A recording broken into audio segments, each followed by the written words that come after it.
Hey, Jesse. My brother, how are you? How's it going, buddy? You know, what's funny is that listeners don't know that we've actually been talking already for about an hour. No, Yeah, 39 minutes is what we've been talking. Uh, 39 minutes. we did your wonderful podcast, with the Badass Country Show over at Yep. Get Me Country. And I'm so lucky to be a guest on there. So You everybody, are you are my guest on my Gimme Country. If you have the iHeartRadio app, my show is now available on iHeartRadio. okay, well, everybody go So you listen just to that and yeah. So check it out. you So want what we were just talking about, and we're gonna talk about it, is you're about to make what is gonna what sounds like a killer record. well, it is. I mean, I just made this record with Shooter Jennings producing, That's and amazing. and Shooter, who's won 3 Grammys in the last 4 years, and who I've known since he was in ninth grade because I played with Waylon Jennings. Unbelievable. Um, I recorded with I was Waylon's guitar player in the mid '90s. I remember that. Yeah, and we made this record called Right for the Time, and that's how I met Shooter. And then so me and Shooter just finished this record, and then I'm about to go make this record with Samantha Fish and John Spencer Blues Explosion backing us up, and John's gonna produce it. That's unreal. So hopefully I'll have 2 records coming out next year.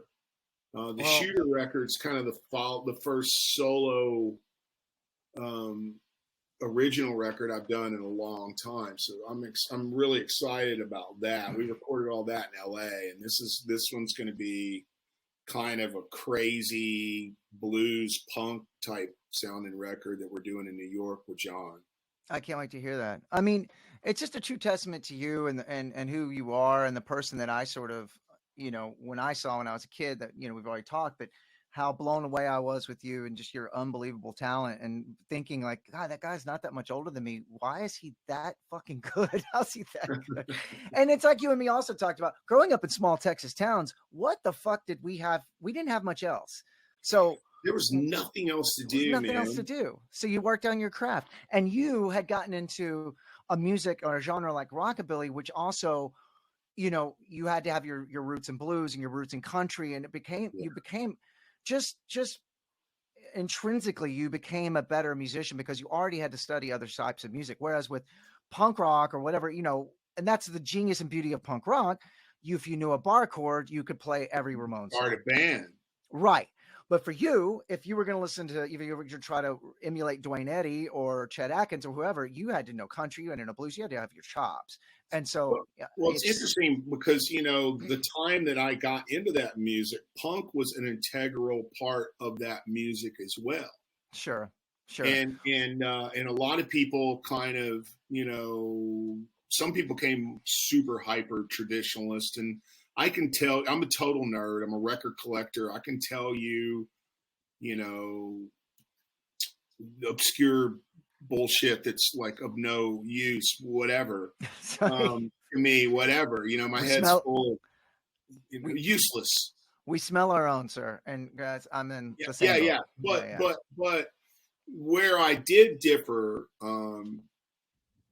with a lot of traditional rockabilly guys, and to be frank, I mean, I was listening to the Misfits and X and the Clash. I mean, the Clash was really the band that made me realize I didn't have to listen to my older brother's music, but I still loved my older brother's music. And I Sure. think what's weird about being from like where you're from, Sherman, Texas, or me from Beaumont, Texas, is a lot of times we didn't have all those scene dictating things, Right. dictating what we were like. Like I didn't really know. Like when I got the first Metallica record, Kill 'Em All, I was like, this is like Lemmy but punk. Like, you know Right. what I'm saying? Because we didn't have Right. cell phones, we didn't have any of that shit. We'd have Right. computer. Like I found out everything in the back of Maximum Rock and Roll, Right. and and and and so but and I could play the Gene Vincent stuff note for note, but I was still listening to I still wanted to play Hollywood Babylon by the Misfits or whatever, Right, right. you know? Well, the aforementioned X, that was the sort of Billy Zoom, a guy who obviously knew his shit, obviously knew his rockabilly, his blues, and his country, but also chose to do it under a punk rock umbrella, what was so genius about punk rock. Because in one town, Los Angeles, you had Billy Zoom, but you also had Greg Ginn, which was, Greg was doing Ornette Coleman on guitar in a hardcore band, which is Right. mind blowing if you think about it. And you hear those solos, you're like, he's playing out of key, it's atonal. But he was doing something. It wasn't just some guy that didn't know how to play. Exactly. It was a thing. Yeah, it was genius. And once you get your arms around that's the thing with music, people, the reason why their tastes are somewhat not eclectic is because they want this reaffirming feeling. They want it to be like an old friend, a warm bath. I don't want my music to be like that. I want my music to come in and blow the top of my head off. Right. But once you get your arms around the concepts of what this music is, then you can really, that's the thing you were saying earlier, if you're in a punk band and you learn how to play a bar chord and you've got something to say, you can actually change the world. You can. And people have. And it sounds presumptuous and it sounds a little whatever, but I've seen it, and but Absolutely. Anyway, it's the cool thing about Billy Zoom. I did this whole tour with X where I filled in for Billy while he had cancer. Which let me commend you on that first. I heard that you were getting that and you were doing that, and I was so I wouldn't say I was, of course, proud of you as your friend, but it also made a lot of sense. Who else were they going to get except Jesse Dayton? And I had a sense of pride because I was like, that's my buddy. He's from Texas and he's kicking it or whatever. But that is a true testament to you and who you are. You did a record with the Super Suckers. You toured with X. You've done records with Glenn Danzig and Rob Zombie, and the list goes on and on. Now you're about to record with John Spencer and oh, by the way, congratulations, you are in the new guitar world. You know what's funny is my brother. We were just talking about this, but you said guitar player. You're in the new guitar world, my friend, the brand new one. My brother texted me between our interviews. Are you telling me this right now? Yes. Look, it's on Kingfish, Kingtone. Look, you're in the Inquirer, Jesse Dayton, right there. The Inquirer. Wow. How did you find that? It's in the brand new guitar world. It just went out to the subscribers. It's not on the thing. Kingfish Ingram is on the cover. Yeah. Chris Stone, Kingfish Ingram. Oh, yeah, I see it. Wow. Yep. This is the second time that you've told me that. And I found out from you. My brother texted me. That just goes to show what a fucking dork I am with guitar. No, I'm a dork too, man. I mean, listen, when I was a little kid in Beaumont, Texas, before I found out about punk rock or whatever, and I was listening to everything. I was listening to everything from Thin Lizzy to Charlie Daniels to whatever. It was Beaumont. It wasn't cool. It wasn't like you know what I mean. It's like Sherman, Texas. Yeah, exactly. Yeah. And I mean, I would go to this place called the Palace, and I remember going to the Palace and seeing honky tonk bands. I saw Johnny Paycheck and David Allan Coe, and it was like for $6. And then I went to see the Number of the Beast tour with Nazareth, and I was like, wow, rock and roll's so much bigger than country. Right. Because people don't realize that, like they didn't start doing stadiums till like way later. Sure.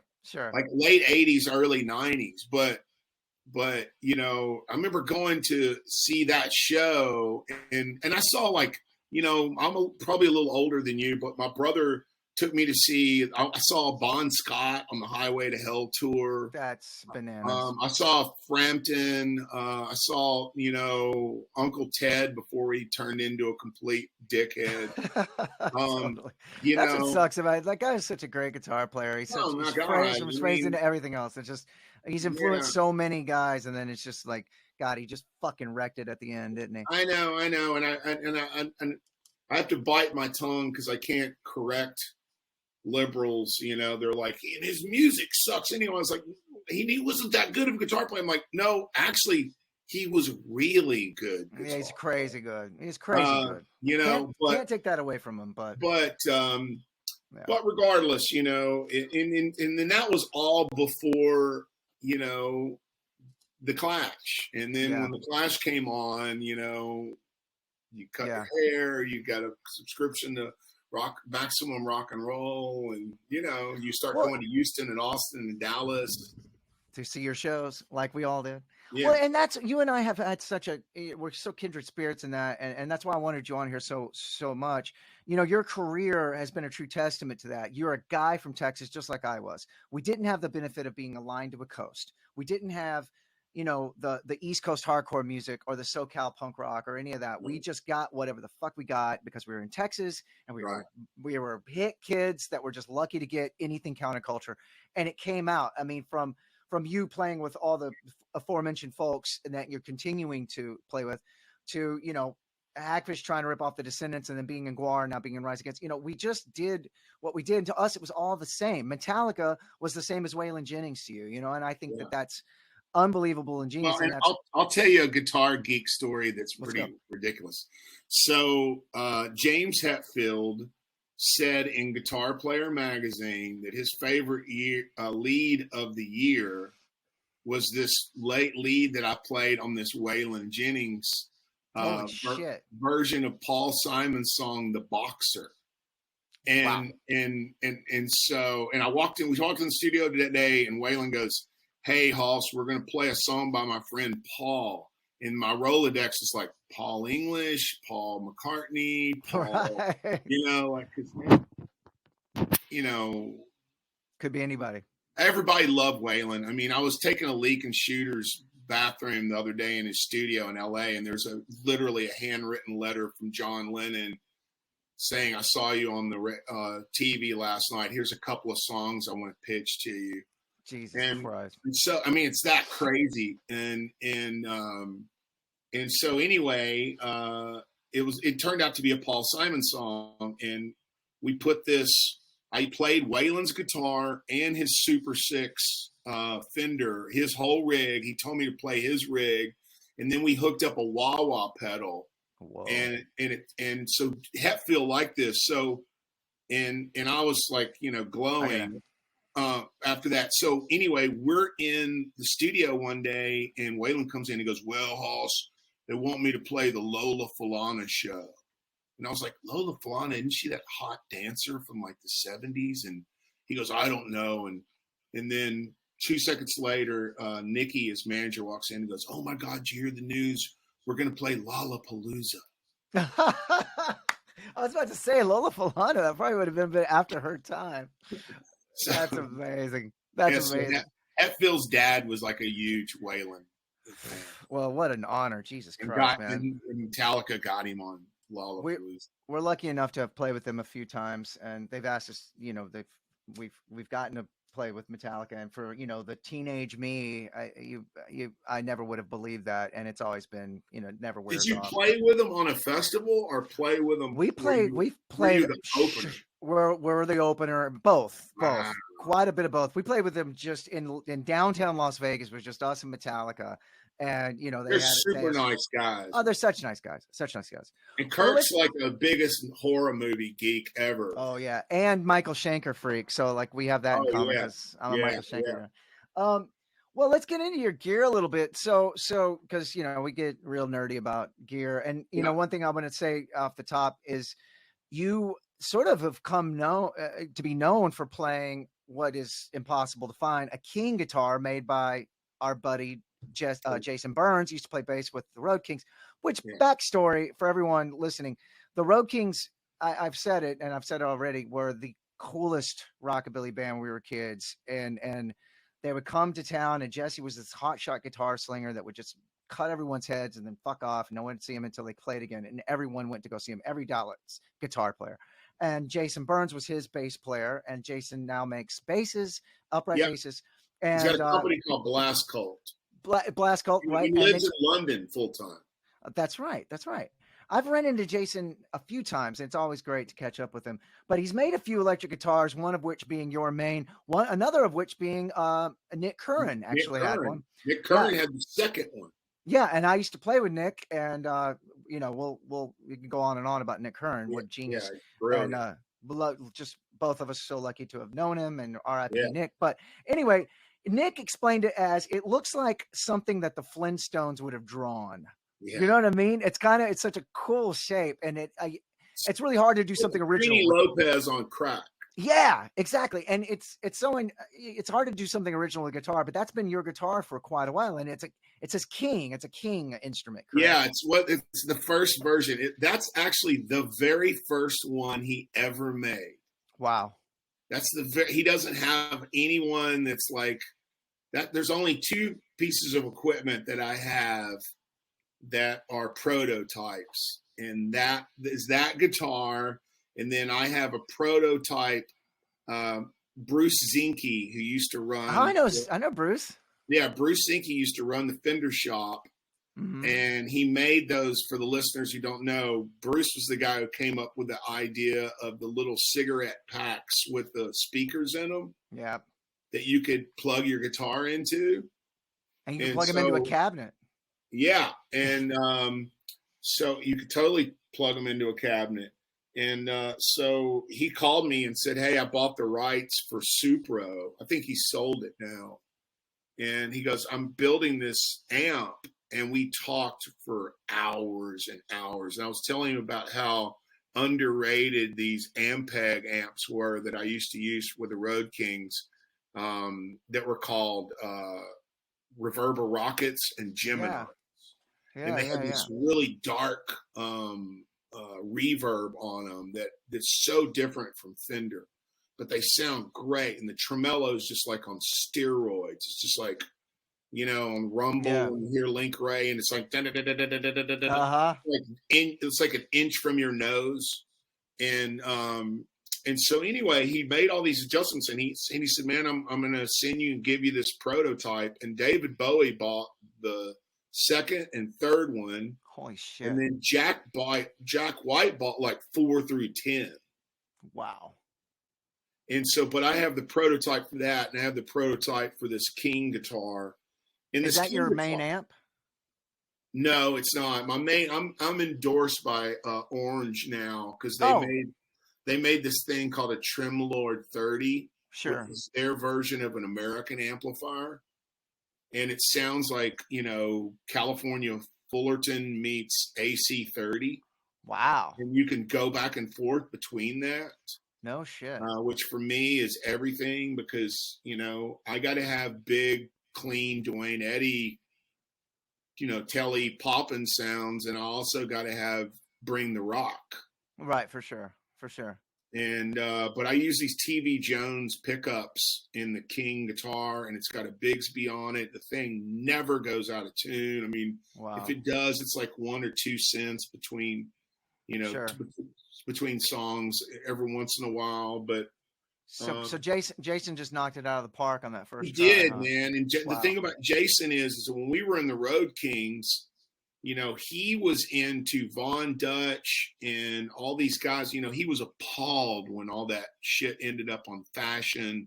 Right. He was freaking out, man. He was like just incensed. It would have been like, it's kind of like the way old punk rockers feel about kids who wear Ramones shirts and they don't know what Ramones are. Right. And Jason was way into engineering. I mean, he was building cars and motorcycles, and he was like really advanced, like compared to me and the drummer, Eric, Yeah. Yeah. So I know you're a discerning player, and that seems to have been your main guitar since you got it. Correct? It is. I mean, I play a lot of Telecasters, I got a bunch of Telecasters, I got vintage Telecasters. I got new ones. I love Tellies.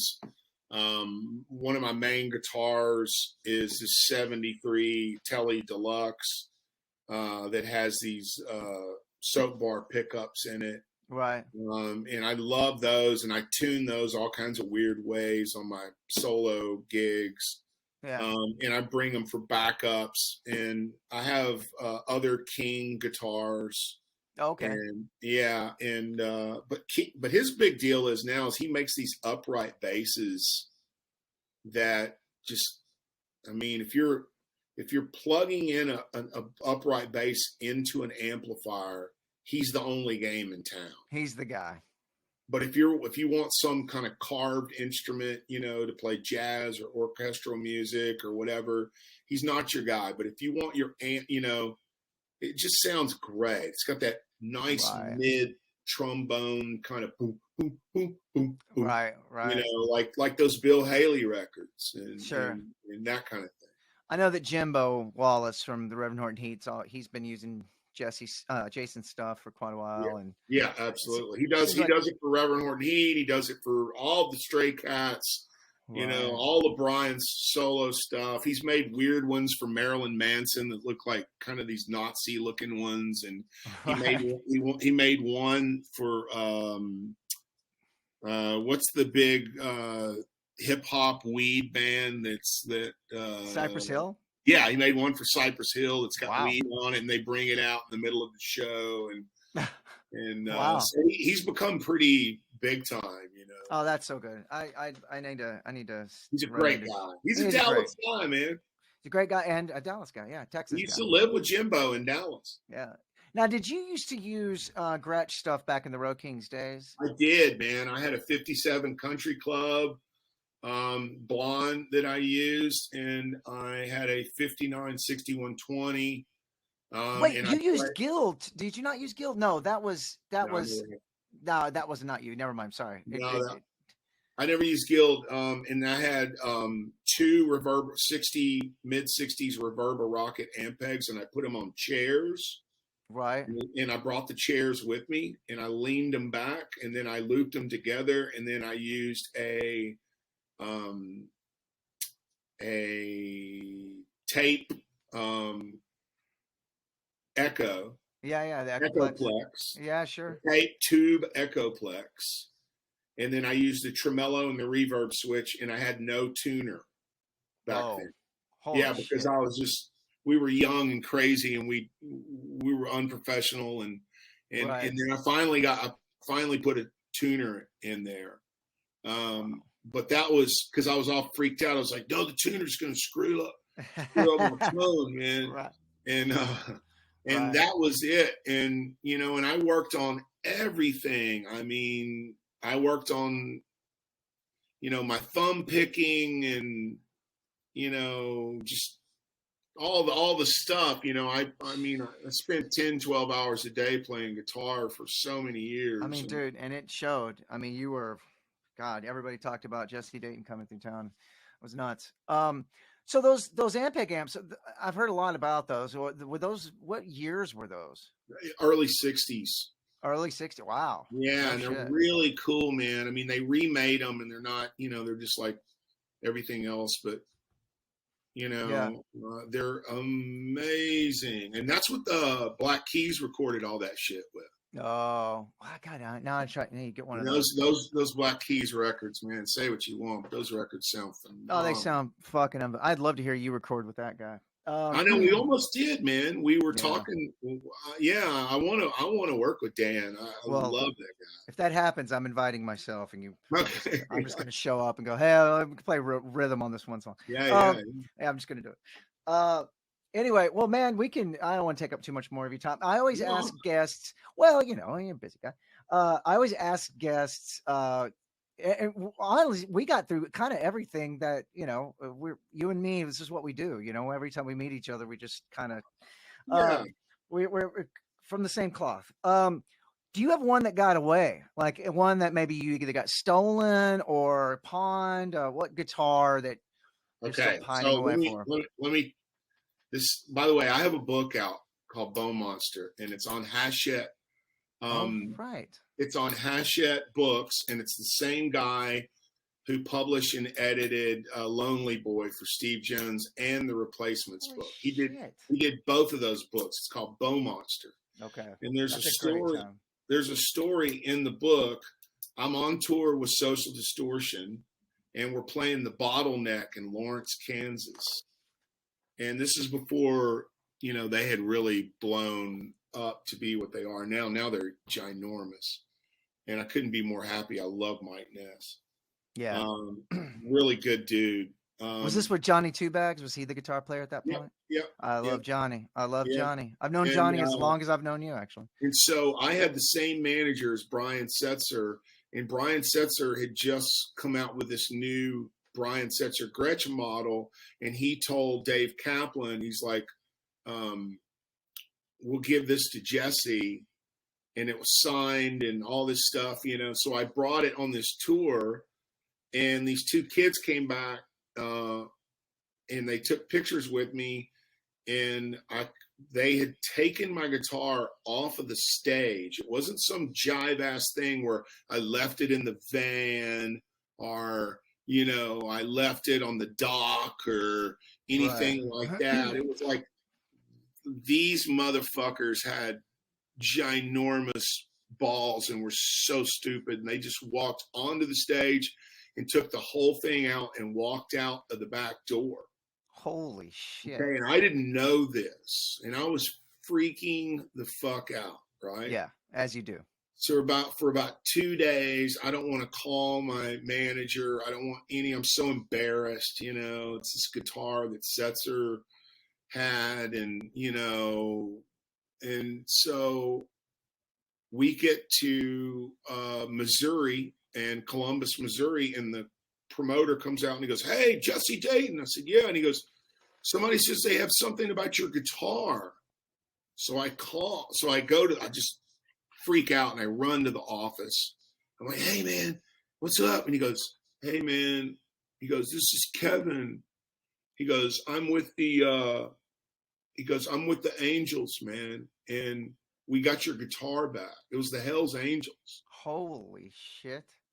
And they had drove from like Colorado to Lawrence, Kansas, and they were leaving and they saw these two kids. And the reason why I know it was those two kids that stole it is because they were real sketchy. When they took a picture with me, they were real jumpy. Like, I was like, man, this guy's got to be on crank or some kind of, you know, shit, you know, meth or something.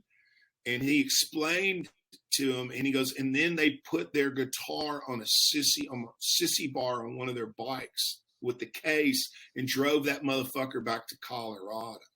No fucking way. And I was like, what happened to the kids? They're like, you don't want to know. Oh shit.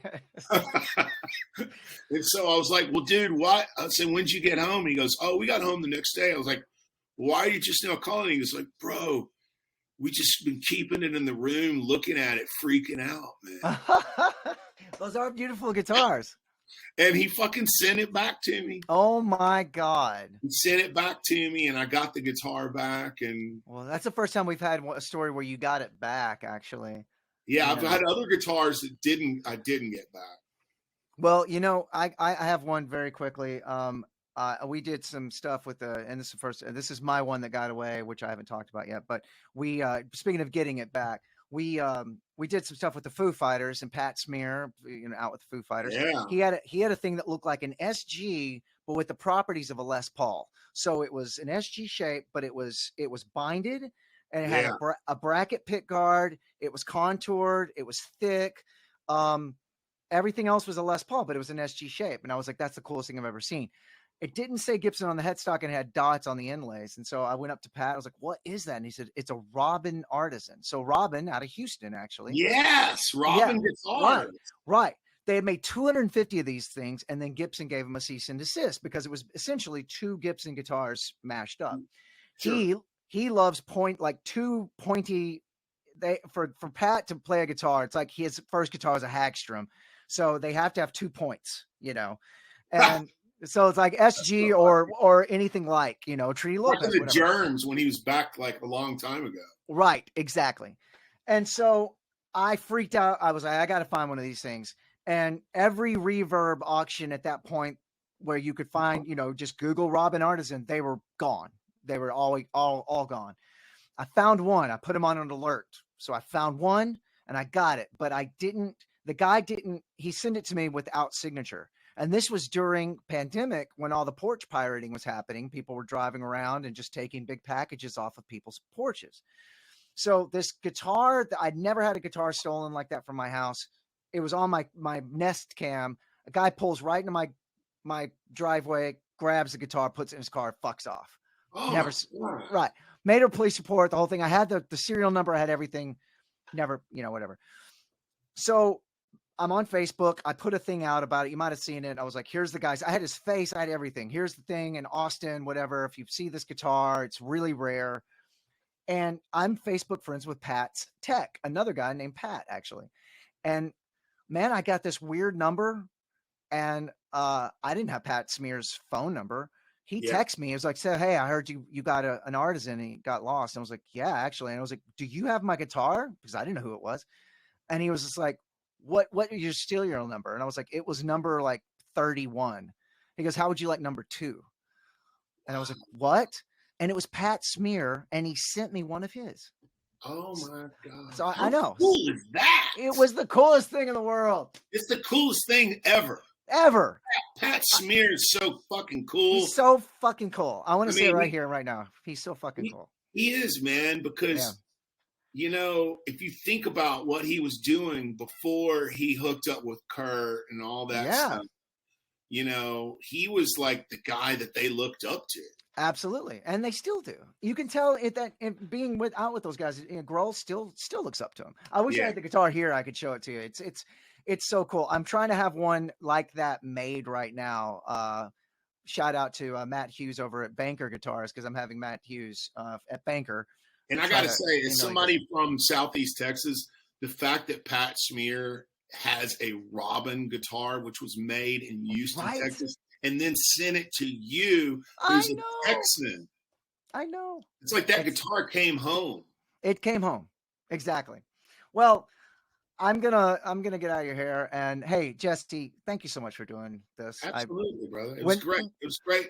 We gotta go do some go have dinner, break bread, or have coffee or something. Let's do any manner of which. Actually, we'll do this off, but actually I'm going there right now. Anyway, thank everybody. Please look into anything Jesse Dayton. Everything he does is amazing and great, and you will not be sorry. If you're not already a fan, go check out the new Guitar World. This is going to air a ways away, but I can't believe I found out I was in Guitar World during this interview. This is the second time. Isn't that fucking crazy? My brother texted me and I just started laughing. I was like, we just talked about how. Anyway, I love you, buddy. And hey, talk at you soon. All right, dude. Thanks.